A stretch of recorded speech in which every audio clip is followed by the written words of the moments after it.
मैं coming sir? Yes, आइए, बैठिए। Good evening sir. Good evening ma'am. Thank you sir. आपका नाम प्रिंस कुमार है? जी सर। है ना? प्रिंस, थोड़ा अपना परिचय दीजिए हमें, ताकि हम आपसे उन मुद्दों पर बात करें जिनमें आप कंफर्टेबल हैं। सर मेरा नाम प्रिंस कुमार है, मैं बिहार के शिवहर जिले का रहने वाला हूँ। बिहार के शिवहर जिले का रहने वाला हूँ। शिवहर, ठीक है। मैंने अपनी आरंभिक शिक्षा अपने गांव से की तथा उसके पश्चात मैंने भीमराव अम्बेडकर बिहार विश्वविद्यालय के अंतर्गत Pandit Deendayal Upadhyay evening degree college से भूगोल विषय में अपना स्नातक किया। उसके पश्चात से सर मैं तैयारी कर रहा हूँ। कब किया ग्रेजुएशन आपने? सर मेरा सेशन 2015 से 18 था, ग्रेजुएशन 19 में कंप्लीट हुआ। 2019 में कंप्लीट हुआ। और क्या विषय थे वहाँ आपके? Sir geography honours. Geography honours sir. और उसके बाद आपने यूपीएससी की तैयारी शुरू कर दी। और ये आपका अटेम्प्ट कौन सा है? सर तीसरा है। तो पहले दो में क्या रहा? सर पहली बार मुख्य परीक्षा में सफल हुआ था सर। लास्ट ईयर साक्षात्कार दिया था पर सफल नहीं। तो पिछले साल इंटरव्यू में कितने अंक मिले आपको? सर 143। 143, ये तो बहुत कम अंक हैं। जी। तो वो यूपीएससी की गलती थी या आपकी गलती थी? सर मेरी गलती थी। क्या गलती हुई थी? सर काफ़ी फैक्चुअल इंटरव्यू हुआ था मेरा और मुझे बहुत सॉरी बोलना पड़ा क्योंकि तथ्य याद नहीं। अच्छा, तो फैक्चुअल इंटरव्यू हुआ और आपको सॉरी ज़्यादा बोलना पड़ा, और आपको लग रहा है कि उस वजह से नंबर कम मिले आपको, शायद, है ना? तो इस बार तैयारी आपकी अच्छी है? यस। वैकल्पिक विषय क्या है आपका? सर मैथिली साहित्य। भूगोल क्यों नहीं लिया आपने? सर पहले 2 अटेम्प्ट में मैंने भूगोल के साथ दिया था। अच्छा, लेकिन उसमें अंक अच्छे नहीं है। उसके। कितने अंक आए उसमें आपके? सर पहले अटेम्प्ट में 205, दूसरी बार 225। 205, 225। और कितने अंकों को आप अच्छा मानते हैं? पिछले वर्ष जो ऑप्शनल का वो था उसमें 250 से 60 अच्छे अंक थे। ठीक है। और वैसे उससे पहले? सर 2018 तक सर 300 के करीब नंबर अच्छे। 300। अभी ट्रेंड है कि नंबर कम आ रहे हैं। जी। तो प्रिंस ये बताइए कि आपका जो नाम है प्रिंस, ये सुन के आपको कैसा लगता है, अच्छा या बुरा?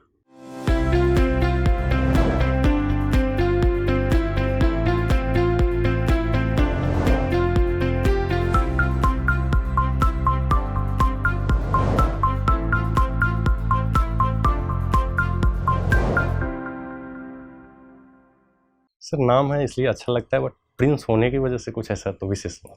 आप देखेंगे हिंदी में बहुत लोगों का नाम राजकुमार होता है, बहुत लड़कियों का नाम राजकुमारी होता है। ऐसे ही घर में प्यार से बच्चों को प्रिंस, प्रिंसेस बोलने का रिवाज है।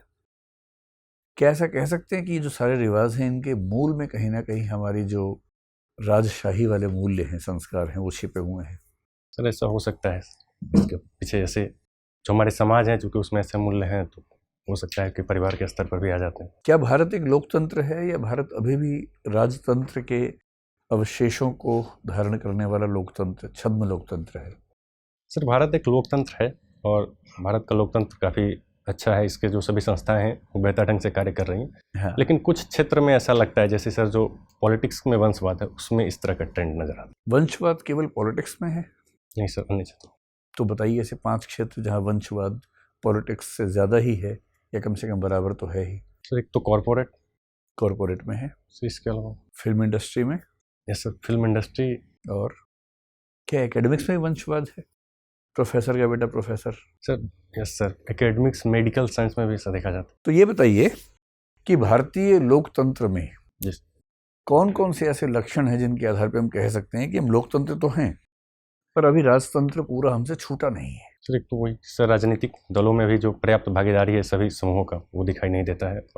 तो एक बस मुझे अंतिम बात और बताइए कि दुनिया में इस समय कौन कौन से ऐसे देश हैं प्रमुख जहां आज भी राजतंत्र चल रहा है, विशेष रूप से यूरोप में? सर ब्रिटेन में संवैधानिक राजतंत्र है। ठीक है।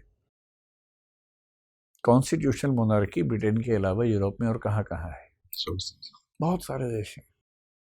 स्वीडन है, नॉर्वे है, ये सब राजतंत्र है। बस एक आखिरी बात बताइए फिर इसी पर कि कॉन्स्टिट्यूशनल मोनार्की क्या मतलब है, इसका एग्जैक्ट सेंस क्या है? सर संवैधानिक राजतंत्र में जो राज्य के प्रमुख होते हैं वो पहले से ही तय होते हैं, जो राजघराने से आते हैं, लेकिन जो सरकार होती है उसके पास वास्तविक अधिकार होते हैं और वो चुने जाते हैं, जैसे सर ब्रिटेन में प्रधानमंत्री।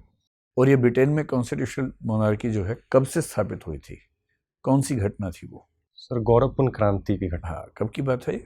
सर 1688। बहुत बढ़िया। प्रिंस आपने भूगोल की पढ़ाई लिखाई की है ग्रेजुएशन में, तो भूगोल अभी पता है या भूल गए हैं? नहीं सर, पता है। तो भूगोल होता क्या है? सर भूगोल के संदर्भ में जो 2 मत हैं भूगोल की। जो पहला है कि पृथ्वी पर स्थित जो विभिन्न स्थलरूप है उसके अध्ययन को भूगोल कहते हैं, जो भौतिक भूगोलविद्या कहते हैं। और मानव भूगोल में माना जाता है कि मानव और पर्यावरण के बीच के संबंधों का अध्ययन भूगोल। आज के डेट में भूगोल की लेटेस्ट जो एक ट्रेंड है, पेडागोगी चेंज हुई है, उसमें भूगोल क्या है? सर वर्तमान जो पैराडाइम है भूगोल में उसमें पर्यावरणवाद का प्रभाव अधिक है। इसकी वजह से सर मानव पर्यावरण संबंध को भूगोल कहते हैं। अच्छा, तो पर्यावरण ने मनुष्य को प्रभावित किया है? यस। कोई 3-4 एग्जाम्पल देके बताएंगे कैसे किया है? तो सबसे पहले तो सर अगर हम व्यक्ति के शरीर के स्तर पर देखें तो जो त्वचा का रंग होता है वो पर्यावरण द्वारा निर्धारित होता है, जैसे मेडिटेरियन क्षेत्र में लोग। इसके अलावा दूसरा सर जो अर्थव्यवस्था होती है उस पर भूगोल का काफ़ी प्रभाव होता है सर। जैसे नॉर्थ ईस्ट क्षेत्र में अगर अंडर डेवलप के पीछे सर वहाँ की जो भूगोल है उसका प्रभाव है। कैसे भूगोल ने वहाँ की अर्थव्यवस्था? जैसे वहाँ पर एक तो लैंड की जो है प्लेन लैंड है उसकी कमी है, वहाँ के क्लाइमेटिक कंडीशन काफ़ी एक्सट्रीम है। ठीक है। इन वजहों से सर विकास प्रभावित होता है। तो इस वजह से उनकी अर्थव्यवस्था कैसी हो गई है? वहाँ पर जो है उद्योग सहित जो अन्य अवसंरचनाओं का विकास नहीं हुआ, जिसकी वजह से सर पिछड़ा। ठीक है, और 2 हो गए प्रभाव। तीसरा प्रभाव सर मोबिलिटी के स्तर पर होता है सर, भूगोल उसको प्रभावित करता है। अच्छा, ठीक है। और सर चौथा संस्कृति के स्तर पर सर भूगोल का प्रभाव होता है। कैसे? सर जैसे जो इस्लाम में बुर्का और इस तरह की प्रथा है वो भूगोल की वजह से था, क्योंकि रेगिस्तानी क्षेत्र में धूल उड़ते हैं। अच्छा, और भी ये कुछ बताना चाह रहे हैं? सर इसके अलावा सर कृषि जैसी चीज़ें भूगोल से प्रभावित होती हैं। तो अच्छा, ठीक है। प्रिंस, अभी इंडस्ट्रियल कॉरिडोर की बात की जा रही है। पहली बात तो ये बताइए कि ये कॉरिडोर क्या होता है, फिर आते हैं इंडस्ट्रियल कॉरिडोर पर। वो क्या होता है? कॉरिडोर का क्या मतलब है? कॉरिडोर किसी भी 2 क्षेत्र को जोड़ने के लिए जो माध्यम होता है सर उसको। तो कॉम्प्लेक्स क्या होता है? जैसे इंडस्ट्रियल कॉम्प्लेक्स भी होते हैं कई सारे। सर कॉम्प्लेक्स जो होते हैं सर वो एक क्लस्टर बेस्ड अप्रोच पर आधारित होते हैं, जिसके अंदर एक पर्टिकुलर क्षेत्र में उद्योगों को लगाया जाता है। तो ये इंडस्ट्रियल कॉरिडोर के सामाजिक निहितार्थ क्या है? इसके समाज पर क्या क्या प्रभाव पड़ेंगे? सर उद्योगों को इंडस्ट्रियल कॉरिडोर के लगने से सर उद्योग आएंगे, जिसके वजह से रोजगार में वृद्धि होगी, उसकी वजह से आय में वृद्धि होगी। ठीक है। तो सर सामाजिक विकास को भी बढ़ावा मिलेगा, क्योंकि अगर किसी भी क्षेत्र में आय वृद्धि होती है तो जो स्वास्थ्य एवं शिक्षा जैसी जो क्षेत्र हैं उसको बढ़ावा मिलता है। क्या ये हमेशा होता है? सर सामान्यतः ऐसा देखा जाता है।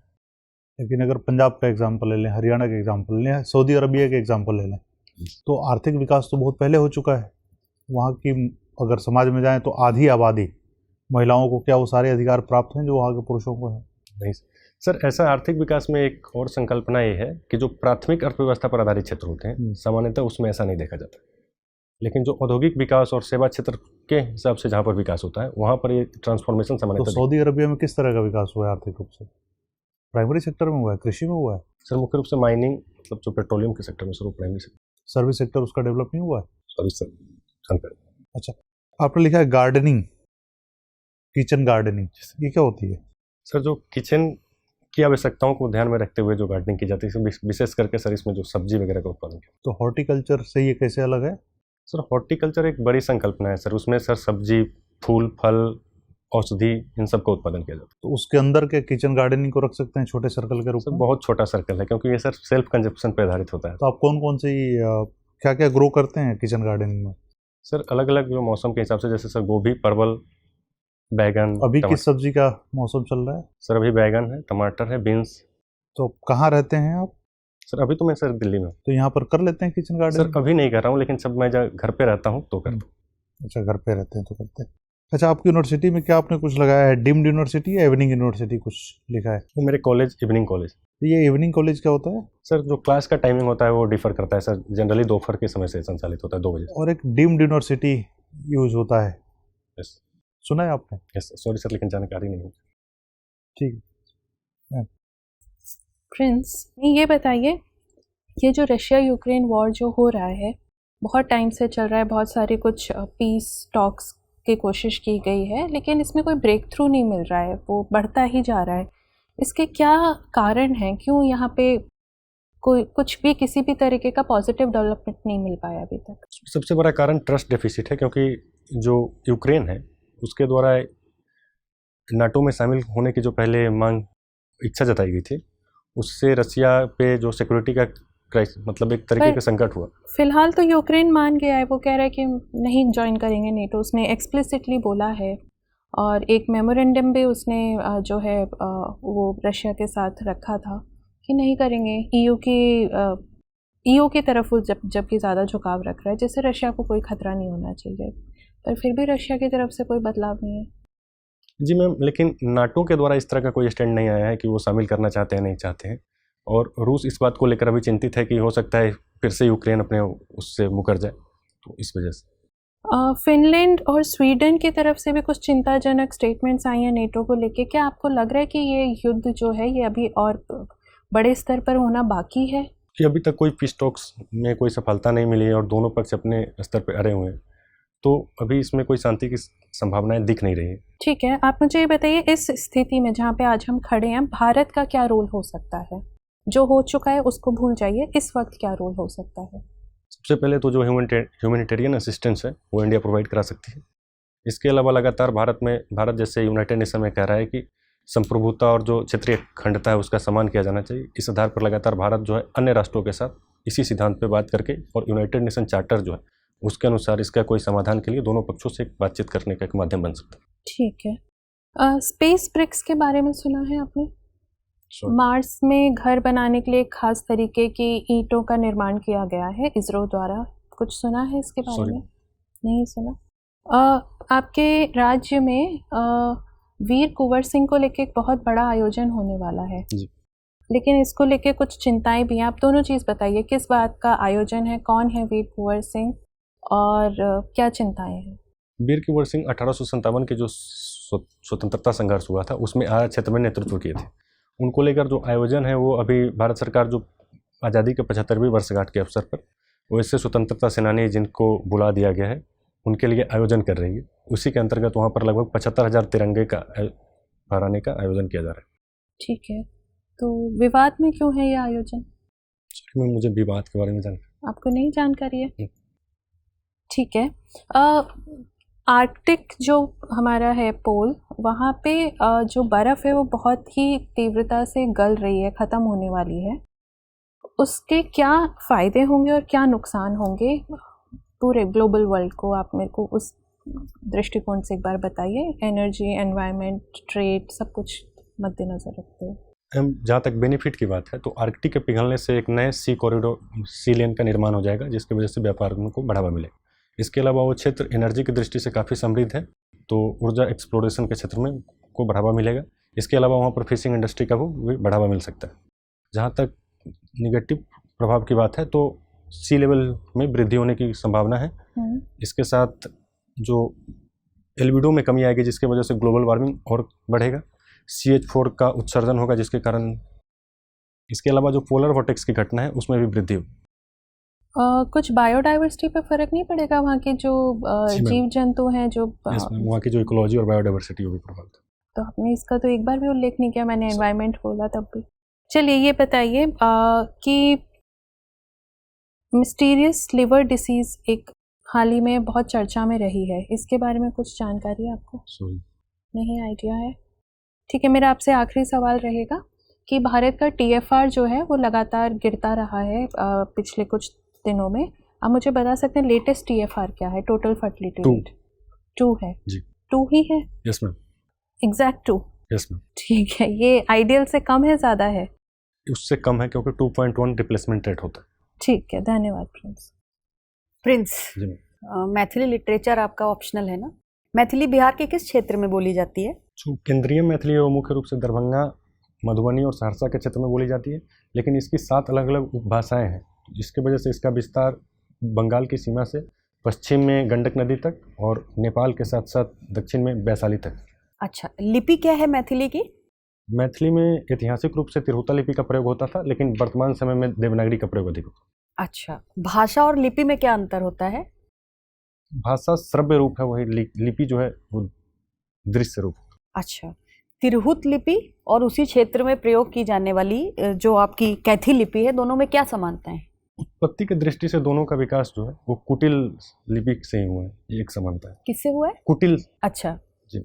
और सॉरी मैम। अच्छा, मिथिला की मैथिली और भागलपुर की मैथिली, दोनों में क्या अंतर है? मिथिला में मुख्य रूप से जो केंद्रीय मैथिली है जिसे विशुद्ध मैथिली के रूप में जाना जाता है वो बोला जाता है, जबकि भागलपुर के क्षेत्र में अंगिका बोली जाती है जो मैथिली की उपभाषा है और उसके ऊपर बंगाली भाषा का प्रभाव भी दिखाई देता है। जैसे कोई एक सेंटेंस आप हिंदी में बताइए फिर मिथिला की मैथिली में बोल के बताइए और भागलपुर की मैथिली में बोल के बताइए। सॉरी मैम, भागलपुर की जानकारी। अच्छा, मिथिला की जानते हैं? यस। उसमें बोल के बताइए। जैसे क्या कर रहे हैं तो उसके लिए अहाँ कथी करै छी, ये अच्छा विशुद्ध मैथिली है। अच्छा, ठीक है। ये बताइए कि अब मैथिली से अब तक बहुत सारे लोगों को साहित्य अकादमी पुरस्कार मिला है, आप किन्हीं 5 लोगों के नाम बता सकते हैं? सर इस वर्ष जगदीश प्रसाद मंडल, उनको पंगु उपन्यास के लिए दिया गया था। पिछले वर्ष कमलकांत झा को दिया गया था। इससे पहले शेफालिका वर्मा, उषा किरण खान और आशा किसी भी वर्ष का बता सकते हैं, कोई ऐसा जरूरी नहीं कि पिछले पिछले पिछले, कोई भी 5। शेफालिका वर्मा, उषा किरण खान, आशा वर्मा। अच्छा, मिथिला की महादेवी किसको कहते हैं? शेफालिका वर्मा। क्यों? उनमें और महादेवी वर्मा में क्या समानताएं हैं? सॉरी मैंने अध्ययन नहीं किया उनके बारे महादेवी वर्मा को पढ़ा है आपने? में। नहीं। तो क्यों कहते हैं ये तो पता होगा ना, मतलब अगर कहते हैं तो किसी को महादेवी आपकी भाषा में, तो क्यों कहते हैं? सॉरी मैम, मुझे नहीं। अच्छा, मैथिल कवि कोकिल कौन है? विद्यापति। विद्यापति की कुछ रचनाएं बताएं। मैथिली में गीतावली और गोरख विजय नाटक है। इसके अलावा संस्कृत में दान वाक्यावली, पुरुष परीक्षा, भू परिक्रमण और अभट्ट में कीर्तिलता और कीर्तिपतक। अच्छा, और पदावली?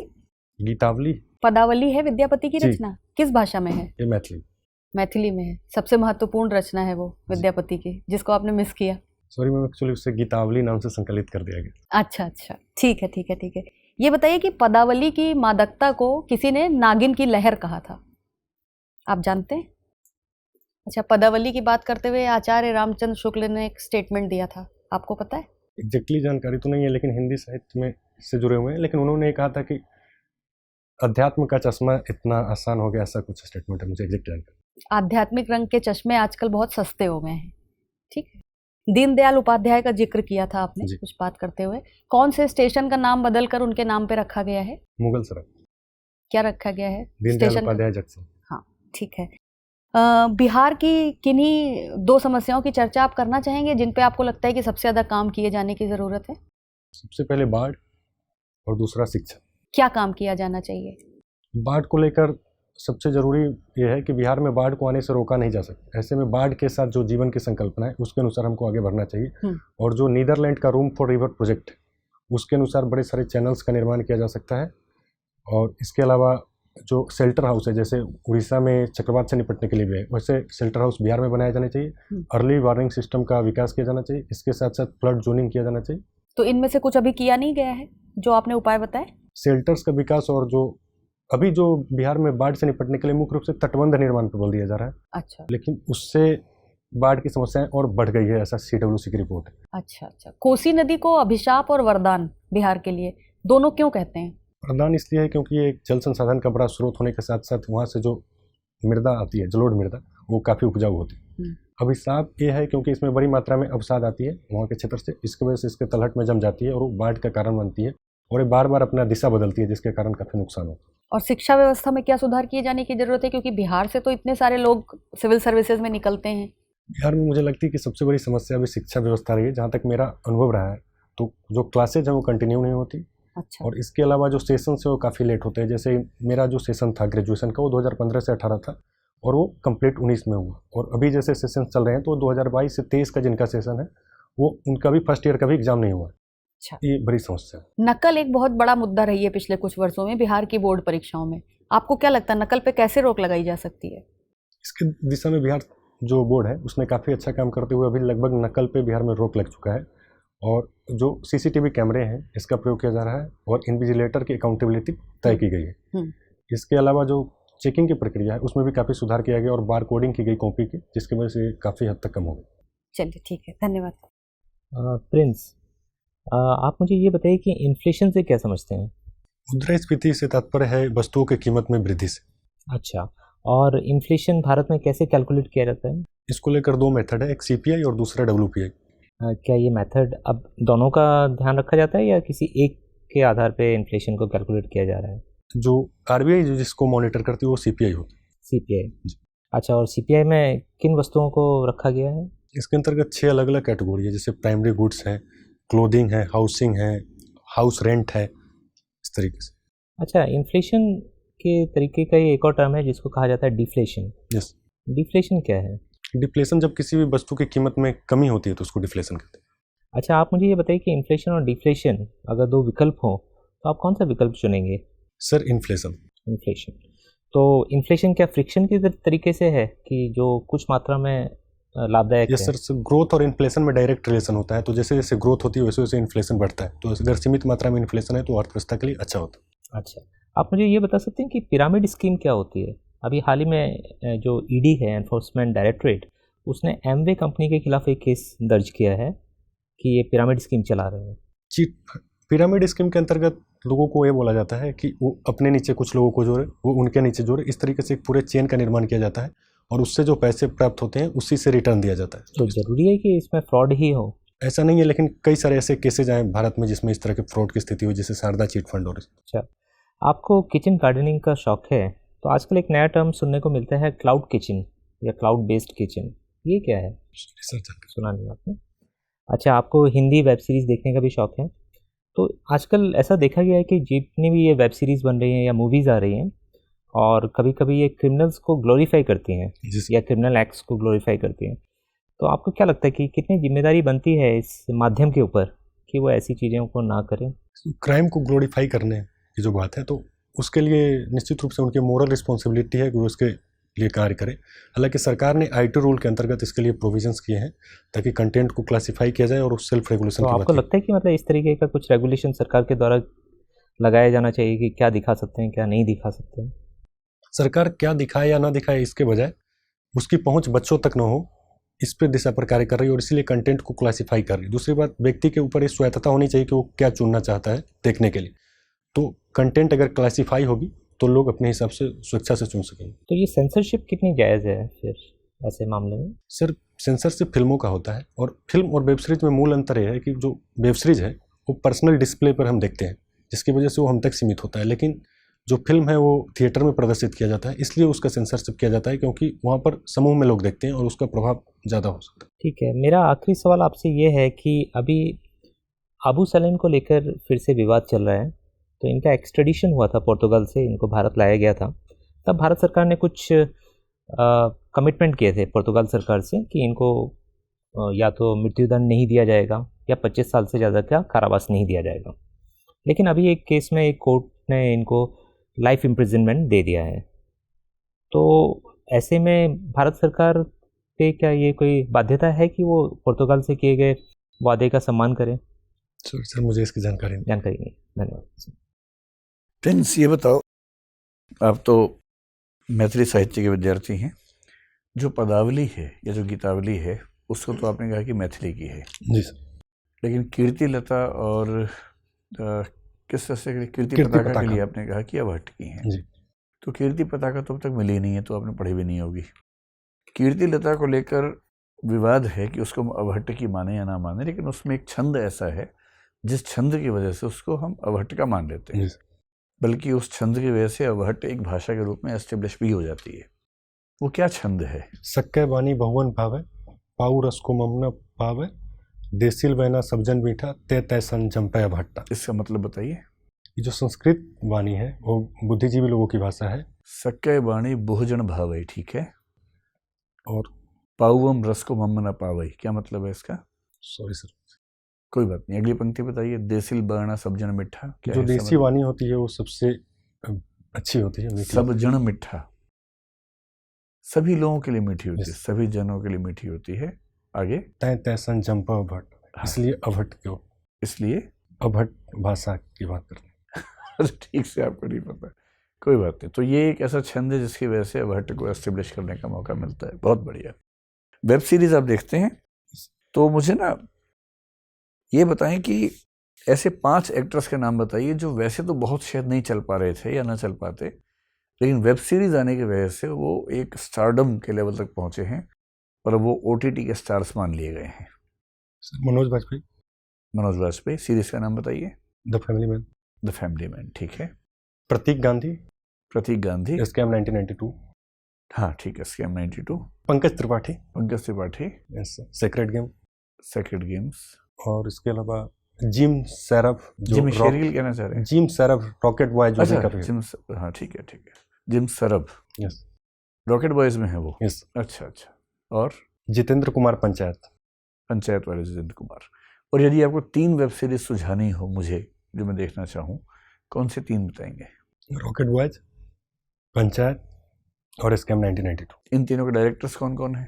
अभय पन्नू रॉकेट बॉयज के डायरेक्टर है, दीपक कुमार मिश्रा पंचायत, स्कैम 1992 सर मैं याद नहीं कर। और प्रोड्यूसर्स? सॉरी मतलब किस कंपनी ने प्रोड्यूस किया? सॉरी। दीनदयाल उपाध्याय जी का जिक्र आपके चर्चा में आया।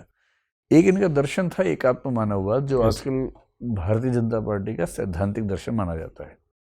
वो क्या था एकात्म मानववाद? सर एकात्म मानववाद में कई सारी बातें की गई थी। जैसे उन्होंने ये कहा कि उस समय जो समाजवाद और पूंजीवाद की विचारधारा प्रचलित थी, तो उन्होंने कहा कि जो वो दोनों विचारधाराएं हैं व्यक्ति के केवल भौतिक आवश्यकताओं की पूर्ति की बात करता है, जबकि व्यक्ति जो है वो केवल शरीर नहीं, एक आत्मा भी है। ऐसे में उसके भौतिक के साथ साथ आत्मिक आवश्यकताओं की भी पूर्ति होनी चाहिए। उनकी मृत्यु कैसे हुई थी?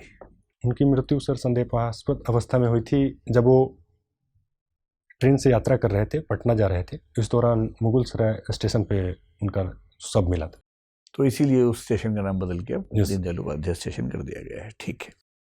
एक आखिरी बात और बताइए, आप डॉक्टर अम्बेडकर यूनिवर्सिटी से पढ़े हैं, नवयान क्या है और 1956 में अपनी मृत्यु से 2 माह पहले अम्बेडकर जी ने इसकी स्थापना क्यों की थी? सर मैं मैं अनुमान तो लगा संकेत कर दूं, नवयान हीनयान और महायान के बाद बौद्ध धर्म की एक नई शाखा है, मैं स्पष्ट कर देता हूं आपको, जिसको नियो बुद्धिज्म या नव बौद्ध मत भी कहते हैं।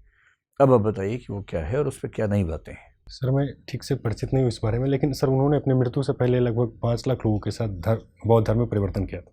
ये तो एक तथ्य हुआ, उसमें क्या बौद्ध धर्म में क्या नया जोड़ा उन्होंने? Sorry sir. चलिए आखिरी सवाल, क्या आप कुछ पूछना चाहेंगे हमसे? No sir, thank you. तो ठीक है प्रिंस, आपसे बात करके बड़ा अच्छा लगा, अब आप जा सकते हैं। Thank you sir, thank you.